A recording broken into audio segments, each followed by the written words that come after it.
여러분, 제일 어려운 설교가 뭔지 아십니까? 예, 뻔한 설교입니다.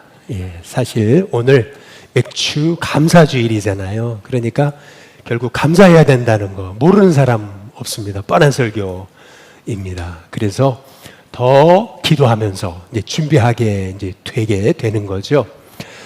말씀을 준비하면서 제 가슴에 딱 꽂힌 한 단어가 있었습니다. 그게 뭐냐면 한번 따라해 보겠습니다. 덕분에. 예, 우리 아내 덕분에, 자녀들 덕분에, 가족 덕분에, 성도님들 덕분에, 또 장로님들 덕분에, 또 우리 주변 사람 덕분에 이렇게 생각해 보니까 마음이 훈훈해져요. 예. 옆에 분한테 한번 이렇게 해보겠습니다. 덕분에 행복합니다. 예, 어제도 어디 모임에 갔는데 덕분에 하시는 분이 계시더라고요. 그러니까 귀가 송긋해요. 예, 이 덕분에라는 단어가 너무 좋구나. 마음이 훈훈해지는구나. 저는 우리 열심교회 성도님들이 감사를 더 많이 표현할 수 있는 성도님들 되시길 주님의 이름으로 축복합니다. 우리 성도님 어떠한 분이 간증을 하시는데 교회 오기 전에 3년을 우울증을 알아오셨대요. 매일 죽고 싶고 뛰어내리고 싶고 막 이랬는데 예수님 딱 영접하니까 사라지더래요. 기적같이. 예. 얼마나 그냥 기쁘고 행복한지. 자녀들이 늘 걱정했는데 엄마가 달라지니까 다 놀라게 된 거예요. 어떻게 된 건가 봤더니 예수님을 영접하시는데 이제 예수님을 영접하니까 제 남편 되어달라고 이제 이렇게 기도를 하셨다는 거죠. 그러니까 진짜 예수님이 자기 남편이 되셔가지고 매일 집에 같이 계시는 것처럼 느껴지시더라는 거예요. 그래서 집에 일찍 들어가게 된다는 거예요. 그러면 사람들이 아무도 없는데 왜 이렇게 일찍 들어가냐고 속으로 그런다. 나 남편이 있는데. 그러니까 사람들이 보고서 원래 이렇게 케어했냐고. 아니라고. 예수님 믿고 달라진 거라고. 이런 간증을 하시는데 제가 그 간증을 들으며 깨달은 게 있어요. 은혜 받는 것도 은혜이지만 은혜를 나누는 게 더 큰 은혜구나. 감사도 마찬가지예요. 우리가 감사를 느끼는 것도 은혜지만 감사를 표현하면 더 큰 은혜가 있는 줄로 믿습니다. 그래서 오늘은 감사를 표현하는 것에 관한 말씀이에요. 한번 옆에 분한테 인사해 보겠습니다. 감사를 표현하며 삽시다. 예수님이 예루살렘에 이렇게 올라가시는데 사마리아 갈릴리 사이를 지나가세요. 그런데 한 마을에 들어가셨는데 문득병자 10명이 예수님께 외치는 거예요. 우리를 고쳐 달라고 말이죠. 누가복음 17장 11절에서 12절의 말씀이에요. 이 나병 환자 10명이 예수님을 만난 게 축복이죠. 14절에 보시면은 예수님이 이제 제사장에게 가서 니들 몸을 보여라 이제 그랬거든요. 그랬더니 그들이 가다가 깨끗함을 받은 거예요. 그냥 길거리에서 문득병이 순식간에 나버린 거예요. 얼마나 기쁘고 얼마나 행복합니까? 세상이 날아가는 것 같은 그러한 이제 기분이겠죠. 그런데 얼마나 그들이 기쁜 순간이에요. 그렇다면 예수님께 와서 감사합니다. 고백해야 되는 게 정상이잖아요. 표현해야 되는 게 정상이잖아요. 근데 예수님께 찾아와서 감사를 표현한 사람은 사마리아 사람 한 사람뿐이더라. 예. 그래서 예수님이 물으시는 거예요. 뭐라고 물으시는 거냐면 누가복음 17장 그게 17절이에요. 우리 다 함께 같이 한번 읽어보겠습니다. 함께 읽습니다. 시작. 예수께서 대답하여 이르시되 10사람이 다 깨끗함을 받지 아니하였느냐? 그 9은 어디 있느냐? 한 사람만 감사하러 왔어요. 근데 9명은 감사하지 않았던 거죠. 예수님이 그 9을 찾으시는 거예요. 그 9은 어디 있냐? 여기서 우리가 알 수 있는 것은 뭐냐면 예수님은 우리가 감사하기 원하신다는 거고 감사를 표현하길 원하신다는 거고요. 감사하는 소리를 듣기 원하신다라고 하는 거를 우리가 이제 알 수 있는 거죠. 왜 감사를 표현해야 되는 거냐면 실은요 감사하면요 감사가 또 낳게 되고 감사하면 더 큰 복을 받기 때문에 이제 그런 거예요. 실은 예수님이 그 아홉은 어디 있느냐, 아홉을 찾으신 이유는, 나머지는 어디 있느냐라고 찾으신 이유는 뭐 대가를 바래서, 뭔가 보상을 바래서, 뭐 서운해서 말씀하신 게 아니에요. 그 아홉을 찾으신 이유는 뭐냐 하면은요, 더 큰 복을 주시기 위해서. 어떤 복이냐면요, 누가복음 17장 19절에 보니까 이렇게 말씀하시는 거예요. 우리 같이 한번 읽어보겠습니다. 함께 있습니다. 시작. 그에게 이르시되 일어나 가라. 내 믿음이 너를 구원하였느니라 하시더라. 믿음을 통해 구원의 복을 받게 하시려고, 더 큰 복을 주시려고 예수님은 그 아홉을 찾으셨던 거거든요. 스펄전의 유명한 얘기가 있어요. 별빛을 보고 감사하는 사람에게는 달빛을 주시고요, 달빛을 보고 감사하는 자에게는 햇빛을 주시고, 햇빛을 보고 감사하는 자에게는 영원한, 없어지지 않는 천국빛을 주신다. 유명한 이 스펄전 목사님의 감사인 거잖아요. 실은 우리가 감사를 표현하기를 원하시는 건 뭐냐면, 감사는 감사를 낳아요. 감사는 더 큰 복을 주시는 열쇠이기 때문에 그렇다는 거죠. 실은 이 문둥병자 10사람의 처지는 어떤 처지였냐면 17장 12절에 보면 이렇게 말씀하고 있어요. 우리 같이 한번 읽어보겠습니다. 함께 읽습니다. 시작. 한 마을에 들어가시니 나병 자 10명이 예수를 만나 멀리 서서, 한번 따라해 보겠습니다. 멀리 서서. 아니, 기왕이면 뭐 가까이 와야지 왜 멀리 서가지고 그렇습니까? 근데 이유가 있는 거예요. 왜 멀리 서서 예수님을 찾았냐? 여러분, 문둥병자는 딱 문둥병에 걸리면 코 떨어지고 귀 떨어지고 입이 뭉개지고 그리고 손가락 떨어지고 발가락 떨어지잖아요. 얼마나 보기가 흉해요. 괴물 취급을 당한 거죠. 더구나 이게 결핵성, 이게 전염성 있는 이 나병 같은 경우는요, 사람들한테 막 전염시켰어요. 역병과 같은 역할을 한 거죠. 그러다 보니까 가족들도 같이 있을 수가 없어요. 친구도 그렇고 아주 가까웠던 사람도 다 버려버리는 거죠.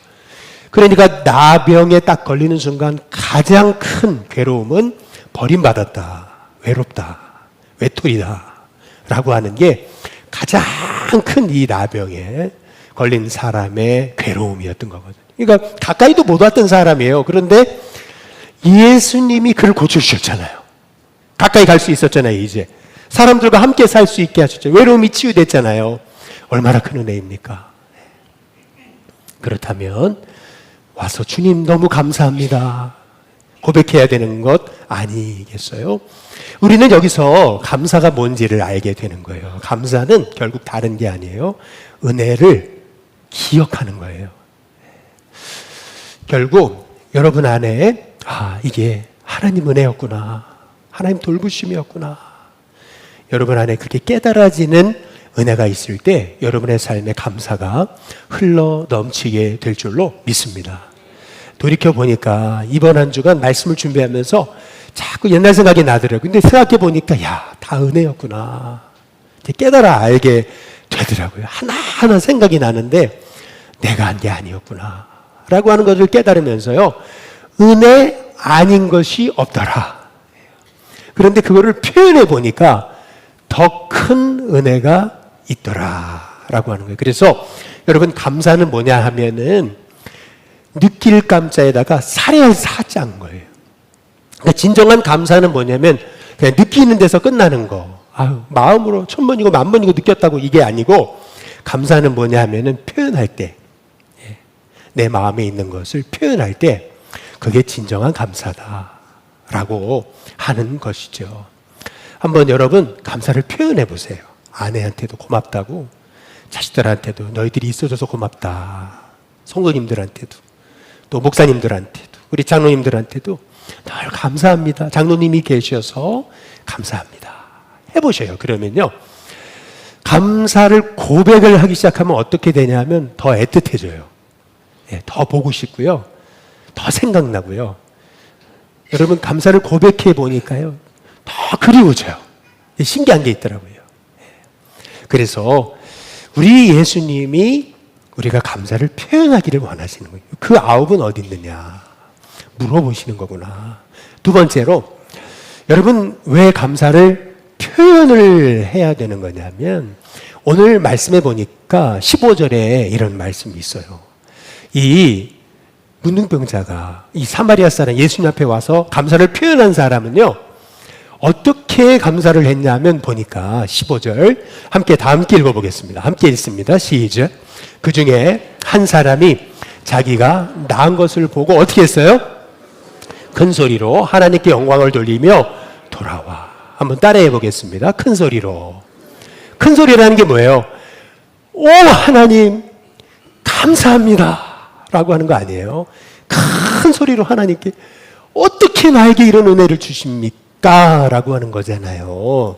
그러면 그 얘기를 누가 먼저 들었을까요? 자기가 먼저 들은 거예요. 그러니까 감사를 표현함으로 복을 받는 사람은 남이 아니고 실은 나 자신입니다. 감사를 표현함으로 복을 받는 사람은 최고의 1번 수혜자는 누구냐면 나 자신이라고 하는 거예요. 그래서 표현하면 표현할수록 이 감사는 더 커지고 이 감사는요 더 큰 복으로 내게 찾아온다라고 하는 거예요. 그래서 아브라함 헷셀이라고 이스라엘에 나온 최고 영성가라고 하는 분이 이런 얘기를 했어요. 자기는 성공을 구한 적이 없대요. 그러나 감사할 수 있는 마음, 감탄할 수 있는 마음을 달라고 하나님께 기도했대요. 그랬더니 감사할 수 있는 마음, 감탄할 수 있는 마음을 주셨을 뿐만 아니라 성공도 주셨다는 거죠. 저와 여러분이 자꾸 하나님 잘 되게 해주세요, 성공하게 해주세요, 물론 중요합니다. 그러나 하나님 제게 감사할 수 있는 마음을 주세요. 작은 것에도 감탄할 수 있는 감격을 주세요. 여러분 기도할 수 있기를 주님의 이름으로 축복합니다. 그러면 성공은 덤으로 따라오는 거죠. 하나님은 덤으로 주시는 게 복의 은혜인 거죠. 우리가 잘 아시는 삼중고를 겪었던, 보지 못하고 듣지 못하고 말하지 못했던 헬렌 켈러가 늘 했던 말이라고 그러잖아요. 나는 받은 게 너무 많아가지고 뭘 못 받았는지 원망할 겨를도 없다고. 예. 아니 보지 못하고 듣지 못하고 말하지도 못하는데 너무 많이 받은 게 너무 많아서 뭘 못 받았는지 헤아릴 그런 겨를도 없다. 예. 헬렌 켈러의 유명한 말이 있잖아요. 앞문이 막히고 옆문이 막히고 뒷문이 막히면 하나님은 하늘문을 여신다. 늘 감사하니까 하늘문을 여셨던 거 아니에요. 그래서 타임즈가 20세기 전 세계에서 가장 영향력을 발휘한 백인 뽑았는데 그 중에 한 사람이 헬렌 켈러가 되었던 거죠. 결국 감사하면 여러분 복은 내가 받는 겁니다. 감사하면 그 복은 나에게 임하는 거죠. 그래서 감사를 느낄 뿐만 아니라 자꾸 하나님 너무 감사합니다 표현하며 한번 살아보시라는 거예요. 우리는 감사가 좋은 일 있으면 감사하고 싫은 일 있으면 그냥 원망하고, 건강하면 감사하고 아프면 불평하고, 우리 늘 그렇잖아요. 그냥 냉탕과 온탕을 오고 가는 거예요. 그냥 우리의 감사는 얕은 감사에 머물 때가 많잖아요. 그런데 헬렌 켈러처럼 상황이 아니라 절대 하나님 주신 은혜가 크기 때문에 날 구원하신 게 너무 감사해서 입술로 한번 여러분 감사를 고백하며 한번 표현하며 살아보세요. 하나님이 여러분에게 생각지 못한 넘치는 은혜를 허락해 주실 줄로 믿습니다. 우리 한 번 더 몇 번 하게 인사하겠습니다. 감사하며 사세요 라고 한번 인사해 보겠습니다. 마지막으로 왜 감사하며 살아야 되는 거냐면, 여러분 감사보다 더 큰 투자가 있겠습니까? 어떤 사람이 은행에 1,000만 원을 투자했어요. 근데 수익금이 나서 보니까 얼마가 됐냐면은 1억이 됐어요. 1억을 넣어놨는데 10억이 됐고, 10억을 넣어놨는데 100억이 됐어요. 아니 10배의 수익을 얻는 거예요. 여러분 이런 은행이 있습니까? 그러면 전 재산 거기다가 다 투자하겠죠. 여러분 이런 은행이 있습니다. 그 은행이 뭐냐면 감사은행인 거죠.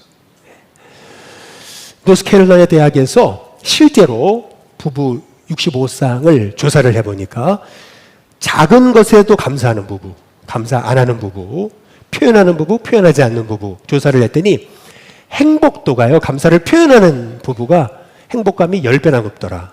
그러니까 수익도가 10배더라. 네. 그러니까 얼마나 수지 맞는 그러한 장사인 거예요. 여러분, 그렇다고 본다면 우리가 그 감사를 표현한다는 게 왜 이렇게 인색할까? 너희들이 건강해서 고마워. 열심히 살아줘서 고마워. 그냥 한마디, 그 한마디가 얼마나 사람을 힘나게 하고 그러는지 모르는데, 여러분이 감사를 표현하는데 인색하지 마시기를 주님의 이름으로 축복합니다. 이 감사라는 걸 보니까 이게 참 묘한 것이, 맥락한 것이, 이쪽에서 보면 감사인데 이쪽에서 보면은 또 이게 고난이, 이쪽에서 보면은 축복인데 이쪽에서 보면 불행인 거예요.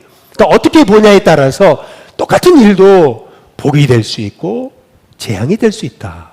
그러니까 어떻게 보냐, 이 관점이 되게 중요한 거구나. 병도요, 감사해 보니까 은혜가 되는 거고, 병도요, 불평해 보니까 이게 정말 내 인생에 없어야 되는 것이 되고, 우리의 삶 속에서 어떻게 보냐에 따라서 이게 복이 될 수도 있고 재앙이 될 수도 있다. 그래서 비트겐슈타인은 이런 그림을 그렸어요. 한번 여러분 보시겠어요? 뭘로 보이십니까? 예, 어떤 분은 오리라고 지금 그러시고, 어떤 분은 토끼라 그러시고, 예, 그래서 이게 오리토끼라고 이제 그렇게, 예, 어느 쪽으로 보느냐에 따라서 이게 오리고, 어느 쪽으로 보냐에 토끼가 되는 거죠. 예. 그러니까 다시 말하면은 감사도 그런 것 같아요. 불행인 줄 알았는데 나중에 보니까 은혜고, 고난인 줄 알았는데 나중에 보니까 축복이 되는 거. 여러분, 이게 감사인 것 같아요. 어떻게 바라보느냐, 이 관점이 되게 중요한 거거든요. 그래서 여러분의 삶에 저는 다윗과 같은 그런 감사가 저와 여러분 가운데 있었으면 좋겠어요. 시편의 63편의 1절에 보면 다윗이 하나님을 찾아요. 하나님이요. 근데 어떤 상황이냐면 물이 없어 마르고 황폐한 땅에서 내 영혼이 주를 갈망한데 육체가 주를 앙모한대요. 여기 물이 없어 마르고 황폐했다라고 하는 말의 의미는 뭐냐면, 지금 아들 압살롬이 아버지의 왕좌를 노리고 구테타를 일으켜서 죽이겠다고 칼을 들고 쫓아오는 거예요. 맨발로 도망쳐가지고 광야에서 정말 머리도 꼴도 없이 그렇게 메마르고 황폐한 곳에 있는 거예요. 우리 같으면 이런 상황을 만나면 절망하잖아요. 낙심하잖아요. 우리 장로님 기도하신 것처럼 감사할 게 하나도 없는 상황이에요. 아무것도 없어요. 이제 끝난 것 같아요. 자식이 모든 사람의 마음을 다 자기에게로 돌려가지고 아버지에게 칼을 겨누고 오는데, 여기서 누가 소망을 가질 수 있겠습니까? 누가 찬송할 수 있겠어요? 찬송할 수 없는 상황이었어요. 근데 다윗의 정말 기가 막힌 고백이 나오는 거예요. 이 미친 사람 아닌가 생각될 정도로 그런 고백이 나오는 거예요. 시편 63편 3절에 보니까 다 함께 같이 한번 읽어보겠습니다. 함께 있습니다. 시작. 주의 인자하심이 생명보다 나음으로 내 입술이 주를 찬양할 것이다. 환경이 바뀌어서 지금 상황이 달라져서 찬양하는 게 아니고요. 주님 때문에, 주님의 돌보심을 믿기 때문에 저는 여전히 제 입술로 주님을 찬양하겠습니다. 그러니까 상황을 초월해서 하나님의 도우심을 구하며 그분을 의지하고 믿고 찬양한 거죠. 입술이 원망하지 않은, 여전히 찬양한 거죠. 그랬더니 어떻게 되는 거냐면 시편 63편 7절에 보니까 하나님이 정말 도움이 되셨던 거죠. 여러분, 인생의 어려움이 올 때마다 내가 산을 향하여 눈을 들리라. 나의 도움이 어디서 올고 나의 도움은 천지를 지으신 여호와에게서로다. 늘 여러분이 힘들고 어려울 때 땅만 보지 마시고 어려움만 보지 마시고 하나님을 바라볼 수 있는 저와 여러분이 되시길 주님의 이름으로 축복합니다.